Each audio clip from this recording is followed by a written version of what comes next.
Hello, welcome to the Goddess Breath YouTube channel. My name is Dr. Mari, and I am on episode 3 with the Breathwork and Embodied Consciousness series. So, thank you so much for joining me. And I am excited about sharing with you this particular episode because I'm going to provide for you different language than maybe what you've been exposed to when it comes to Jungian psychology and the aspect of the shadow.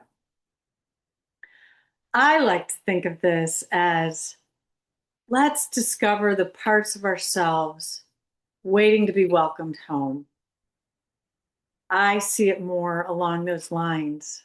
Last week, we experienced the call. The call is crossing the threshold and understanding what that can look like to hear a call and then follow through and listen. And we understood that through Inanna's journey to the underworld. So today, we're going to consider that threshold and that moment when life asks us to step beyond who we have been.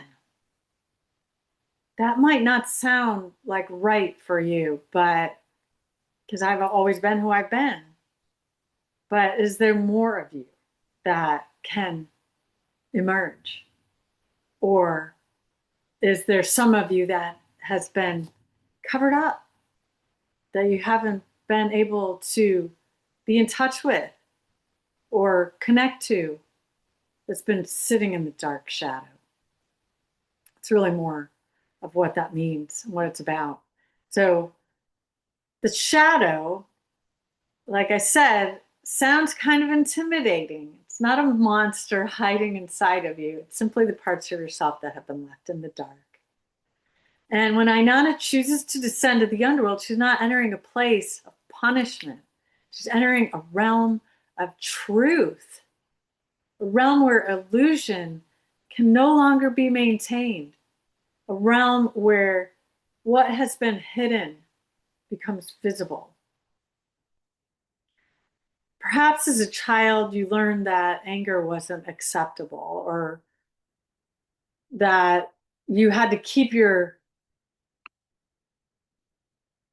mouth quiet and that you then became more repressed or you just became nice because it was acceptable. And then you, even though you would be unsettled by something, you weren't allowed to feel it. It wasn't something in society that was your capacity to show how you feel or self-express. So your anger or your discomfort or your feelings, whatever they may have been, were stuffed down. And another thing could be that learning that being sensitive was weak. So you decided, I have to be strong. I have to be tough. I have to always act like I have it together. And then your vulnerability, again, was repressed. So perhaps that that when you were fully seen, shining brightly, and really showing up in your full self made others uncomfortable. Maybe you were told you were too much, or maybe you were told you're not enough.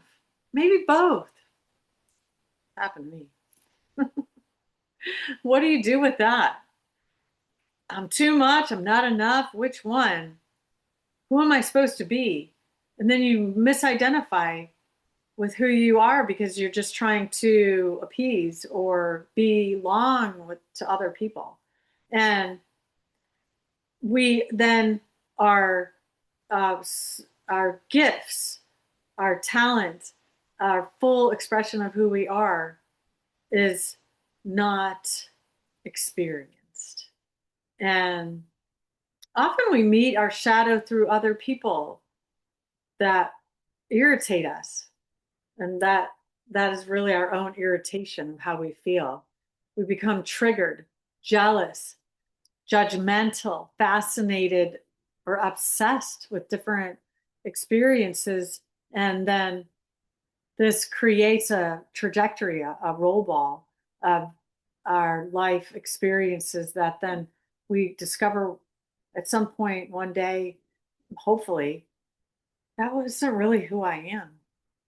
And this sometimes we have these reactions that reveal aspects of ourself and recognize that they're just not what we have embraced. So shadow work is not merely just working intellectually on something. It's doing a practice or an exercise because the body remembers. And we don't only think our stories, we don't only think about them, we carry them inside, in ourselves, in our nervous system, and in our breath. I have a lot of people share with me that they can't breathe fully. They notice when they do breath work with me that they're not taking full breaths. They feel it's shortened. They're not able to go deeper. So I invite you to breathe with me and do a little practice. We're going to bring that breath down into the lower belly. And I just want you to notice what you feel, what you experience. And it just starts with those conscious aware breaths, a little deeper within the inhale. Nice, gentle exhale. Feel good about closing your eyes. I invite you to do that. In each breath of an inhale, I invite you to bring that breath longer and deeper. So longer inhale and deeper. So you bring it way down into the belly, exhaling slowly. Again, inhale. Deep, low belly breath. Slow, intentional exhales. And ask inside, what does this feel like to breathe into this lower part of myself? Does it help me feel more present, more grounded? Am I having a tension here? Am I experiencing discomfort? What is happening here with these deeper belly breaths?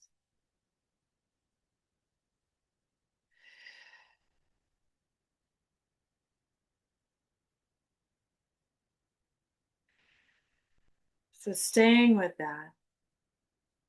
And maybe thinking about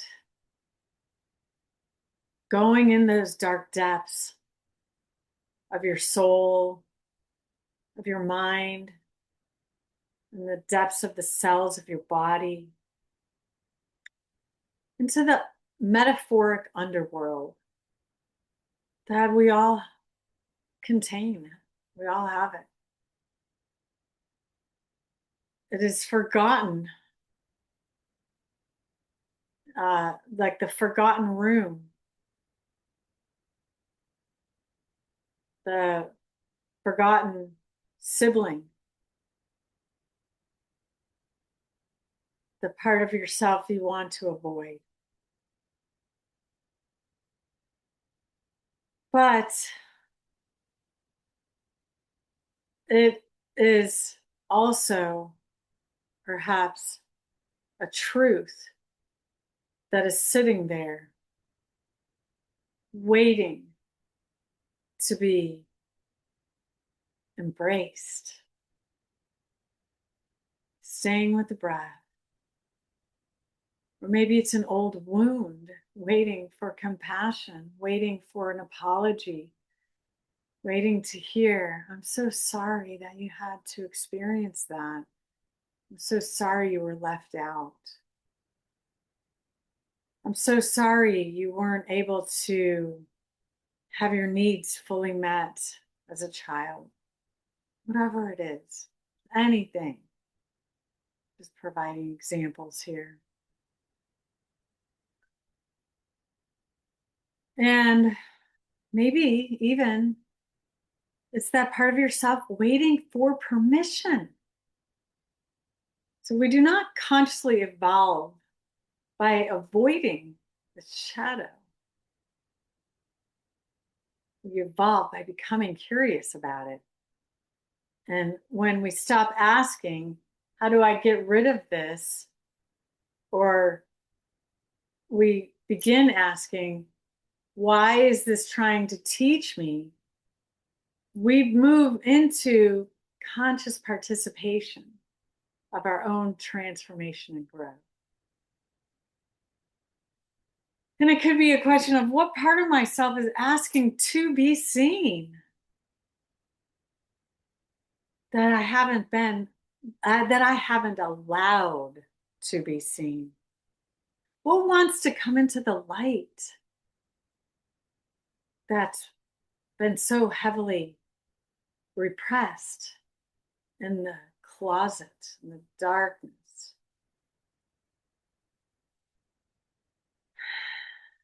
And using the breath. Hopefully you're staying with it as I'm asking these questions.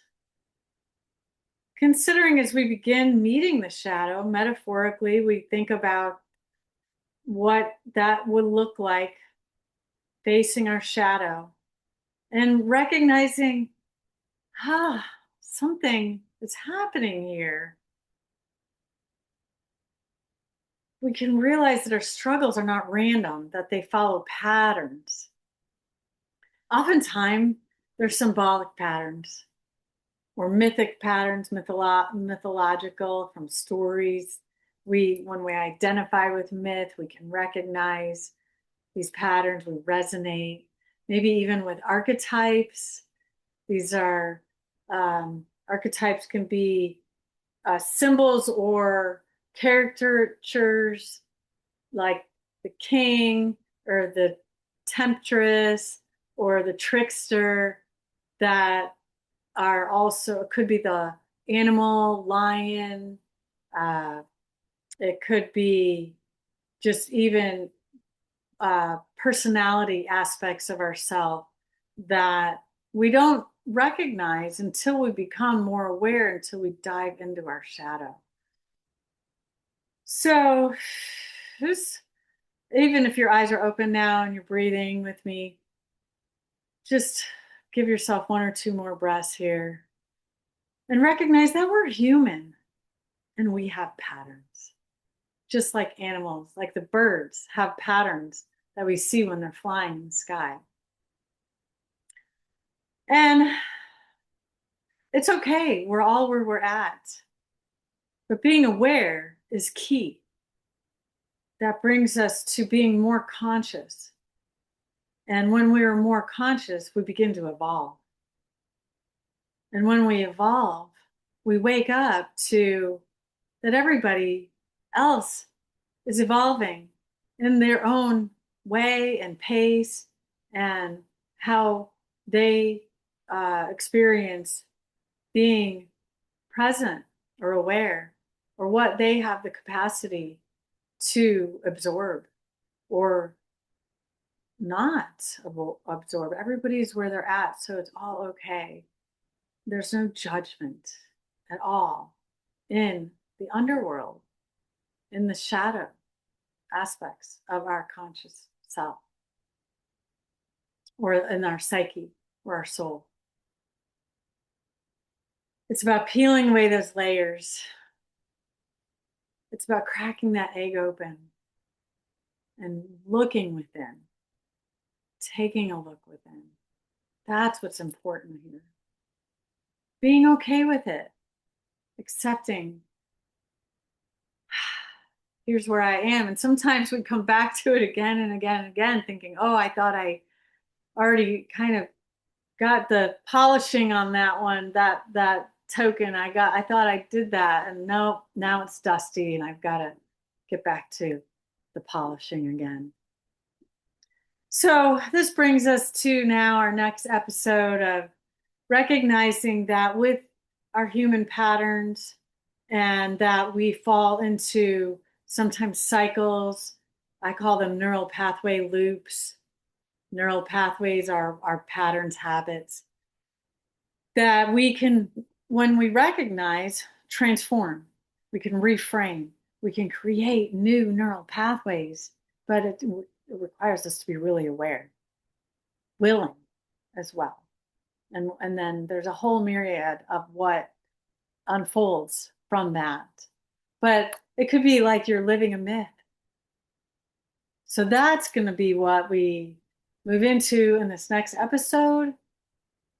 And I just would love for you to focus on your breath throughout or in between these series. I have other episodes in the YouTube channel that I do different breathwork techniques. I also talk more about Inanna's story, the ancient goddess Inanna, queen of heaven and earth, and her journey to the underworld, but also other aspects of her story that I related to my own life and felt like I was living a myth. I had the characters in the myth show up in my life. I could name them, who they were. And it was a beautiful, magical experience. I mean, it's still unfolding today, but not so prevalent that I feel is more clear. And now I'm able to have more of that objective viewpoint than so subjective, so maybe charged, triggered by certain things. Now I'm more able to just sit back and observe it like it is. I'm reading another person's story or simply looking at my own, and I'm okay with it, all of it, however it is, embracing my shadow aspects of myself. So I encourage you the same, and I hope that you are able to stay present so that you can move through these processes and experience fully all of who you are.